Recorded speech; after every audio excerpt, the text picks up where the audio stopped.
The text was already sent. 3 words that couldn't be taken back. I love you. It was meant for his wife, who'd been gone for 2 years. A small ritual of sending messages to her old number just to feel less alone in the quiet house. But tonight, in a fog of exhaustion and grief, the message went to the wrong person. It went to his boss, a CEO known for being tough, no nonsense, and completely unapproachable. What she replied left him speechless. Before we continue, let us know in the comment section where in the world you're tuning in from. We love seeing how far our stories reach. And if this story speaks to you, don't forget to like, share, and subscribe. Isaac Walker sat on his couch, the house silent except for the hum of the refrigerator in the kitchen. His 9-year-old daughter, Allison, had been asleep for hours, but sleep wouldn't come for him. Not tonight. Not on the anniversary. 2 years. 2 years since Julia's laugh had filled these rooms.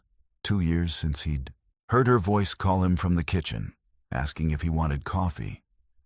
2 years of pretending he was okay during the day and falling apart when Allison couldn't see.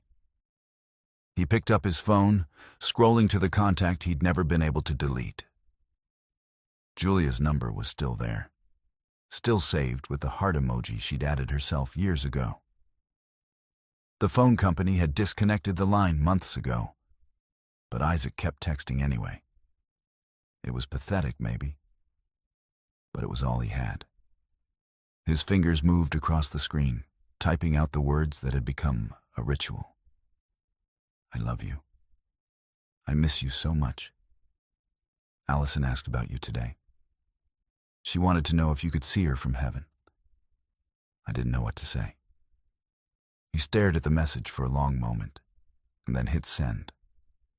The familiar whoosh sound filled the quiet room, and he set the phone down, closing his eyes. Then it buzzed. Isaac's eyes snapped open. His chest tightened. Julia's number never responded. It couldn't. He grabbed his phone, and his stomach dropped through the floor. The message hadn't gone to Julia. Erica Hayes, CEO. Oh, God. Oh, no, no, no. His hands started shaking. He'd sent it to Erica. Erica Hayes, his boss for the past 3 years. The woman who ran Summit Technologies with an iron fist and a permanent expression that said she had no time for anyone's nonsense. The 3 dots appeared at the bottom of the screen. She was typing. Isaac's mind raced. Should he explain? Apologize? Pretend his phone had been hacked? He started typing frantically. I'm so sorry, Ms. Hayes. That message wasn't meant for you. Please disregard. Her message came through before he could finish. Isaac, is everything okay? You don't seem like yourself. He stared at the screen. That wasn't what he'd expected. No irritation, no professional distance, just concern. His finger hovered over the keyboard. He could lie. Make up some excuse about the message being for a family member. Keep his personal life separate from work, like he'd done for 2 years. But something about her response, the gentleness in those simple words, cracked something open inside him. He typed slowly, his vision blurring. It was meant for my wife. Julia, she passed away 2 years ago. Tonight's the anniversary. I still text her sometimes when it gets hard. I'm sorry you had to see that. He hit send before he could second-guess himself, then sat there in the dark, his heart pounding. What had he just done? He just confessed his grief, his weakness, to the one person who could make his work life miserable. The response came faster than he expected. Isaac, I'm so sorry. You don't need to apologize for missing someone you loved. I understand more than you think. He read the message 3 times, trying to process it. Erica Hayes understood. The woman who'd never asked about his personal life, who barely made small talk in the elevator, who treated every interaction like a business transaction. Another message appeared. If you need someone to talk to, I'm here. Grief isn't something you should carry alone. Isaac set his phone down and pressed his palms against his eyes. He didn't know what to feel. Embarrassment still burned in his chest, but beneath it was something else. Something that felt almost like relief. He picked up the phone again. Thank you, Miss Hayes. That means more than you know. I've been trying to hold it together for Allison, but some days are harder than others. Please call me Erica, and I know exactly what you mean. I lost my mother 6 months ago. The holding it together part gets exhausting, doesn't it? Isaac sat up straighter. Erica had lost her mother. In all the meetings, all the project updates, all the brief conversations in the break room, she'd never mentioned it. Never shown a crack in that professional armor. I had no idea. I'm sorry for your loss. Thank you. It's strange how grief works. You think you're fine, and then something small, a song, a smell, a date, on the calendar, brings it all crashing back. Yes, exactly that. Isaac found himself typing faster now, the words coming easier. Tonight, Allison wanted to bake cupcakes because Julia used to make them with her every Friday. I tried, but I burned the first batch, and she just looked at me with these sad eyes. And He stopped typing, realizing he was rambling. But Erica's response came quickly. You're doing your best, Isaac. That's all any of us can do. Allison is lucky to have you. Isaac felt his throat tighten. When was the last time someone had told him he was doing a good job? When was the last time he'd let anyone see how much he was struggling? Thank you, Erica, really. I should let you get some rest. I'm sorry again for the confusion. Don't apologize. Get some sleep if you can. And Isaac, take tomorrow off if you need it. No questions asked. He stared at the message. Tomorrow was Saturday, so technically he'd be off anyway. But the gesture meant something. She was giving him permission to not be okay. Thank you. Good night. Good night, Isaac. He set his phone down and leaned back against the couch, his mind spinning. In 3 years of working at Summit Technologies, he'd never seen this side of Erica Hayes. She was always the boss, brilliant, demanding, fair, but distant. Tonight, she'd been something else entirely. Human. Isaac closed his eyes, and for the first time in weeks, the weight on his chest felt just a little bit lighter. He wasn't sure what would happen on Monday when he saw her at the office. Would things be awkward? Would she pretend the conversation never happened? But right now, in this moment, he wasn't alone in his grief. And somehow, that changed everything. Monday morning came faster than Isaac wanted. He'd spent the entire weekend rehearsing what he'd say when he saw Erica. Maybe a simple nod of acknowledgement. Maybe nothing at all. Maybe she'd want to forget the whole thing happened. He dropped Allison off at school, then headed to Summit Technologies, his stomach in knots. The elevator ride to the 5th floor felt longer than usual. When the doors opened, he walked toward his desk, keeping his head down. Isaac. He froze. That was Erica's voice, and it was coming from right behind him. He turned slowly, preparing for the awkward conversation. But what he saw made him forget every rehearsed line.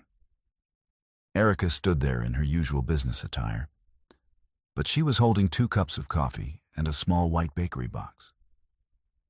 Good morning, she said, her expression softer than he'd ever seen it. Do you have a minute? Yes, of course. She gestured toward the small conference room at the end of the hall. Isaac followed his mind racing. Was this about Friday night? Was she about to tell him to keep personal matters separate from work? Once inside, Erica set the coffee and box on the table. I hope you like vanilla lattes. I wasn't sure, so I got an extra shot of espresso just in case. That's perfect, actually. Thank you. She sat down, and Isaac noticed something different about her. The usual rigid posture was relaxed, and her eyes held a warmth he'd never seen in 3 years of quarterly reviews and project meetings. I couldn't stop thinking about our conversation, Erica said quietly. About what you said about Allison and the cupcakes. I know this might seem forward, but I wanted to bring you these. She opened the box, revealing 4 perfectly decorated cupcakes. My mother and I used to bake together every Sunday. After she passed, I kept baking. It helps somehow. Isaac stared at the cupcakes, then at Erica. You made these? This morning, actually. Couldn't sleep. She smiled, and it transformed her entire face. I thought maybe you and Allison might enjoy them. And if you ever want to try baking again, I'd be happy to help.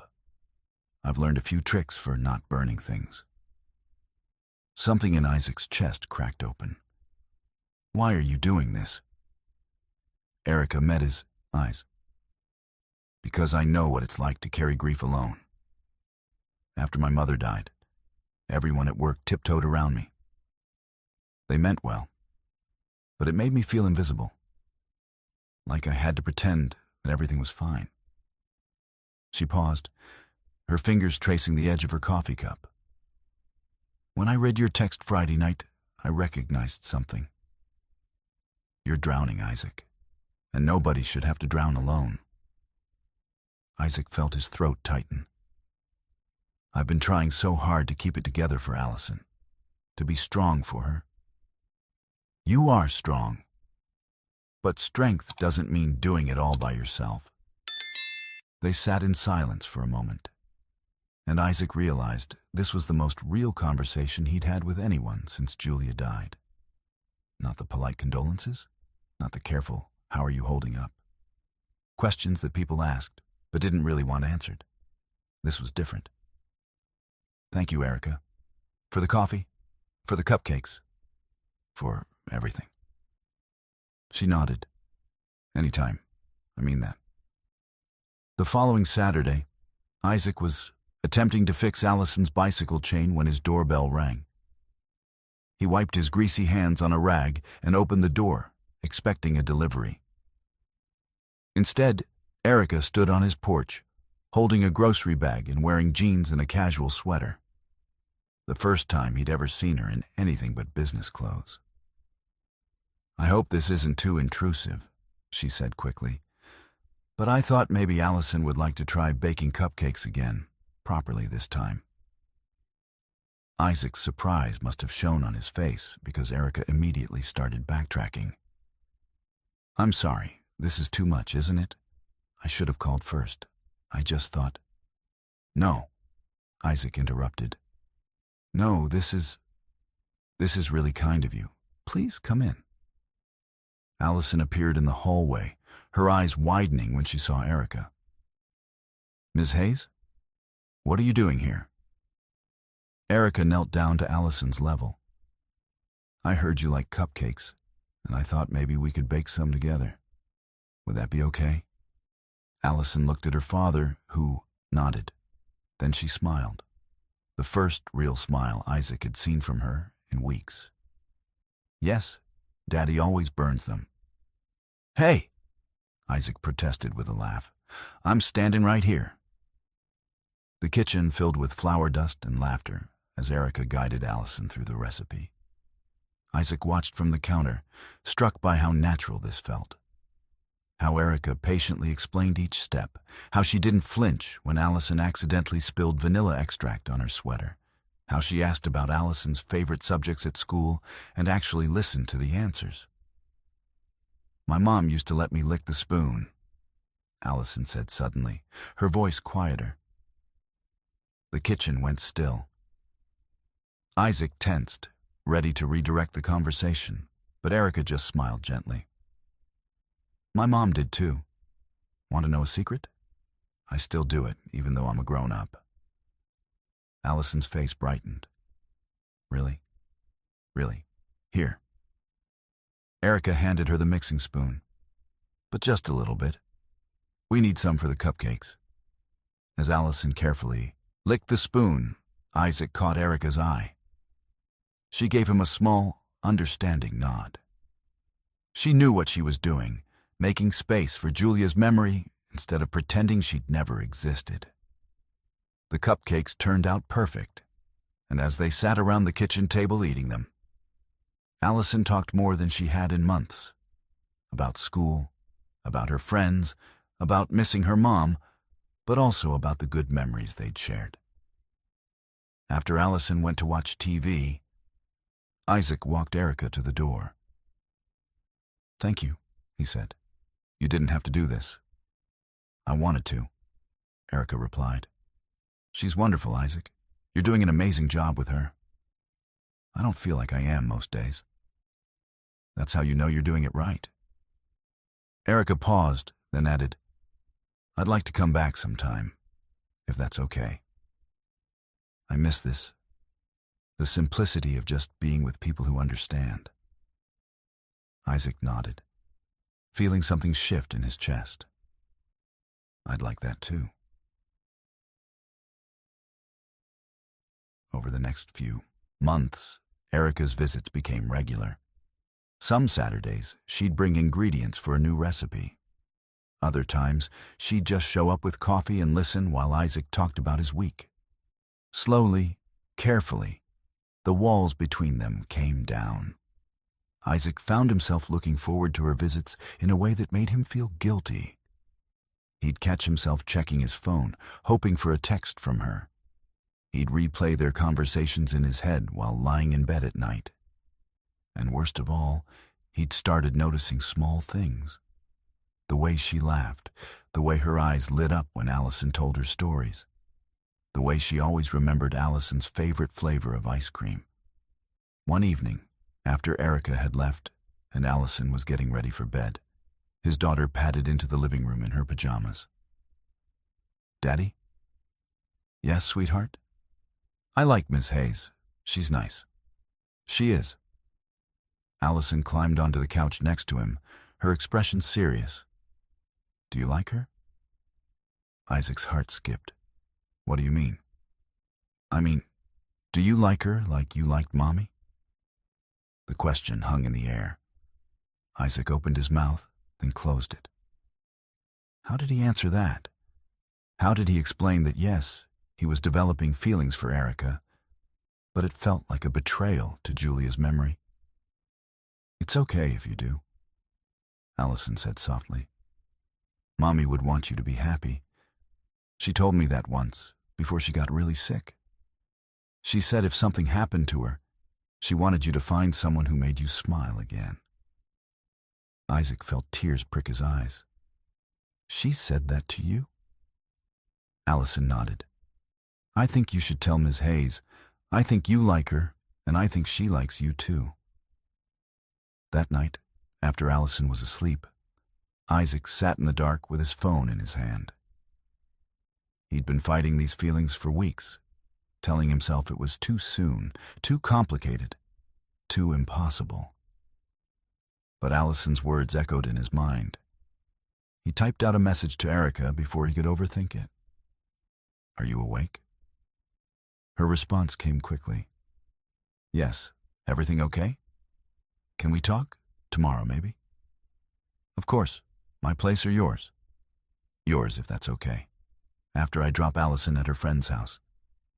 I'll make coffee. See you at 10? See you then. Isaac set his phone down, his heart racing. Tomorrow, he'd tell her the truth. Tomorrow, he'd take the risk.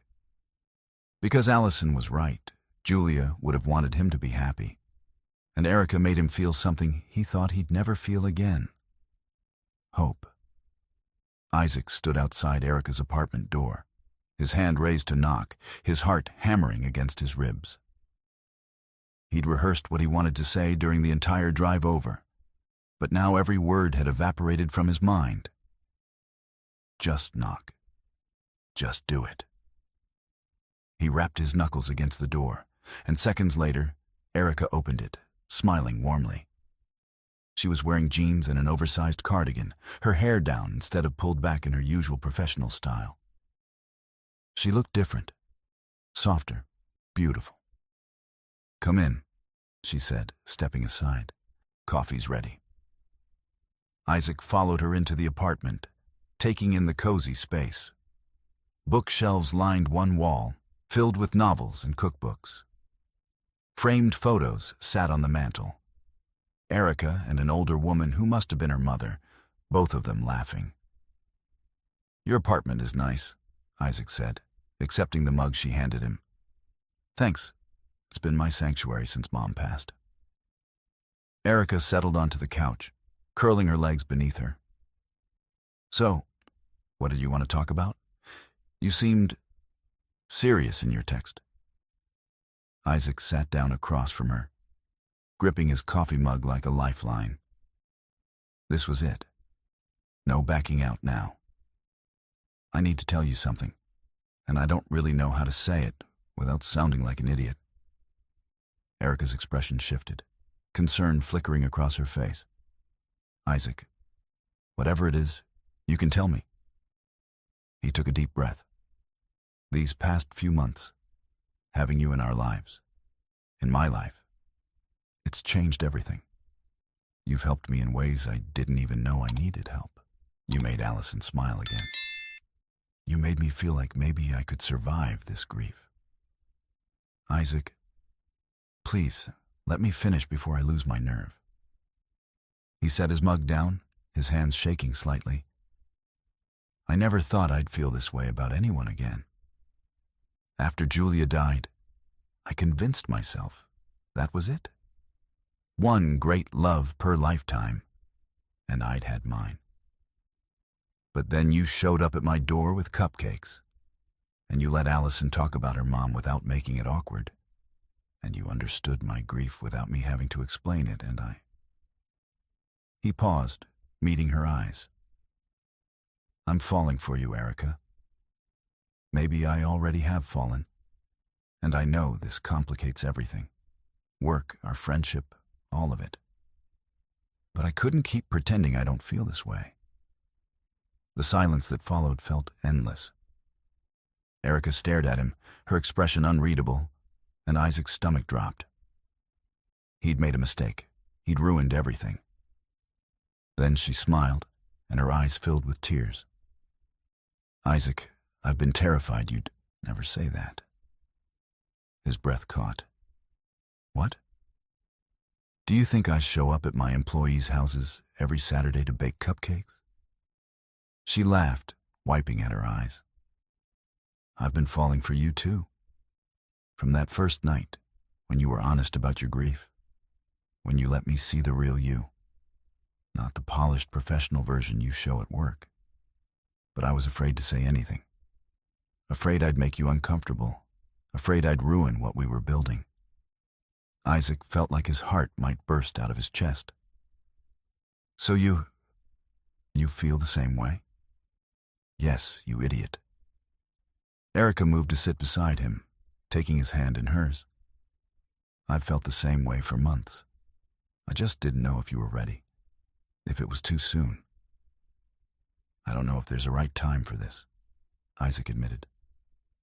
"All I know is that when I'm with you, I feel like myself again.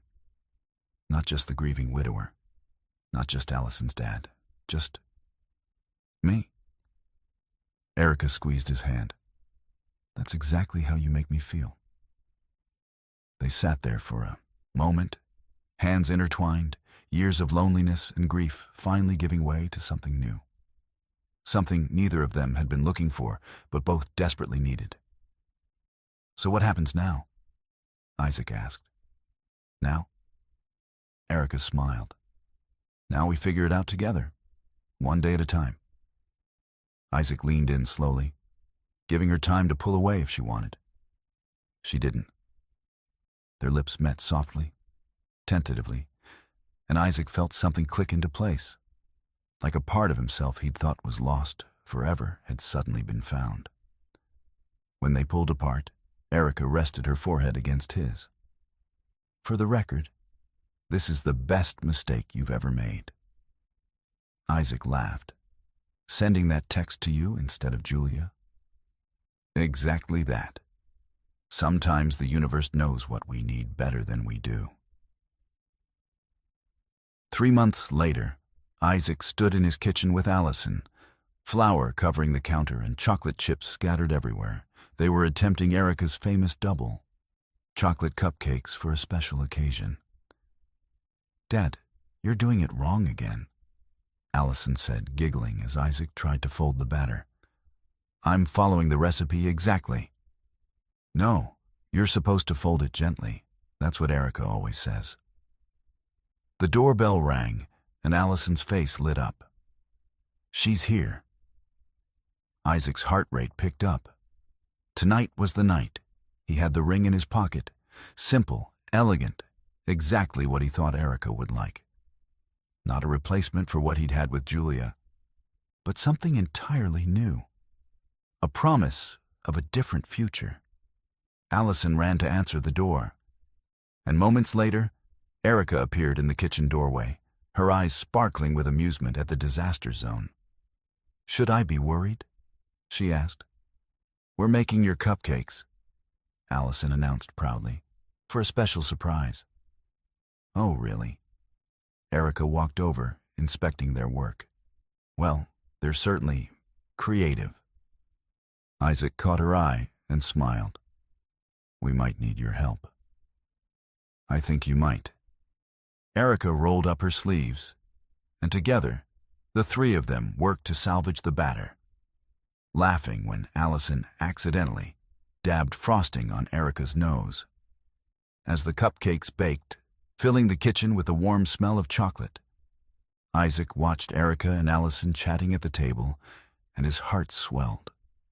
This was his family now. Different than before, but no less real, no less precious. When the timer went off and they pulled the cupcakes from the oven, perfectly golden and not burned, Isaac knew it was time. "You know," he said, setting the tray on the counter, "I've been thinking a lot about that night I sent you that text. How it was the biggest mistake I could have made."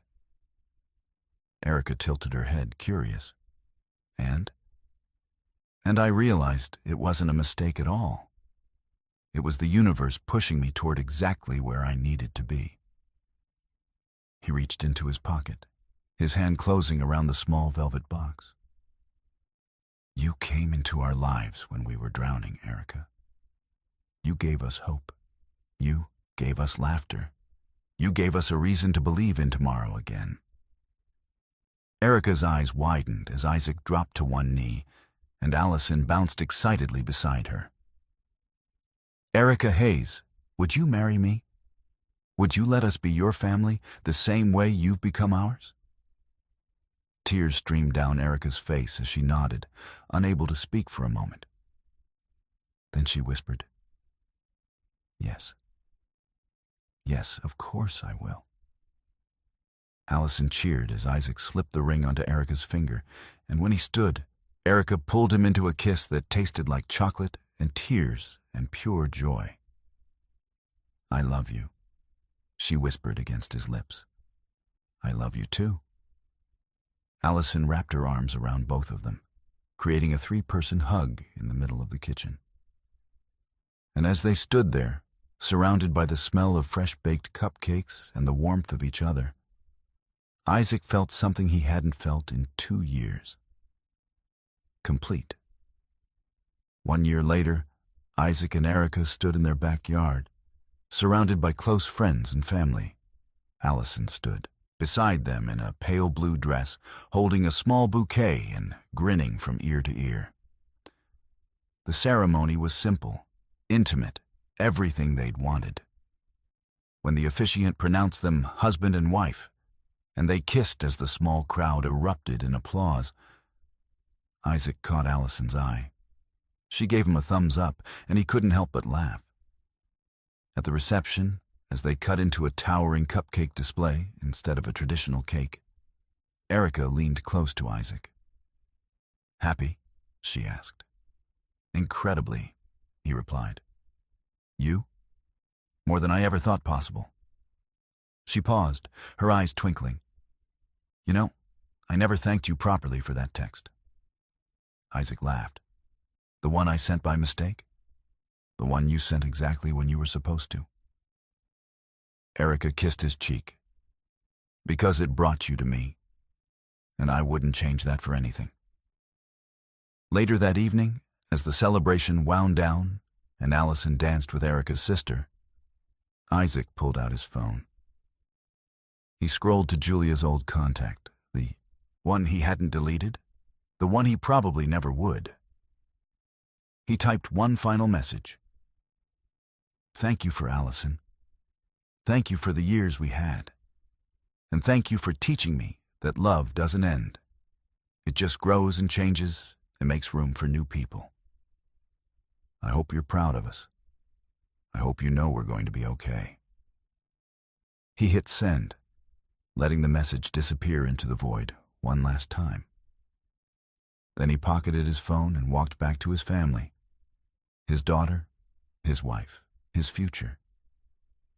Because sometimes the wrong number is exactly the right one.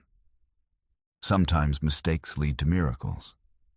And sometimes, when you think your story is over, the universe writes you a new beginning when you least expect it. If this story touched your heart, we'd love to hear from you. Have you ever accidentally sent a text to the wrong person that ended up becoming a blessing in disguise? Drop your story in the comments below. We love reading them.